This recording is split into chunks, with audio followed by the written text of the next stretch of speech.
Well, here's my YB-49, almost fully assembled. Just a little bit of work to do on the canopy. It's a wingspan of 8 feet 8 inches. It's powered by 8 Hobby King 50mm ducted fans, running on 4-cell batteries. Uses a total of 4 5,000 milliamp 4S batteries. It has a weight of approximately 13 to 14 pounds. I have to check it again. Thrust is about 7 pounds or so.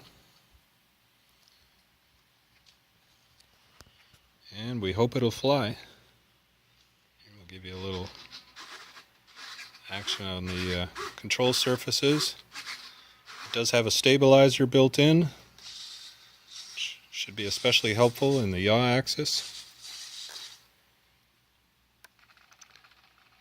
It has flaps, although they're very mild. I'm a little dubious of how much impact they'll have. But hopefully we'll get to maiden it sometime this weekend.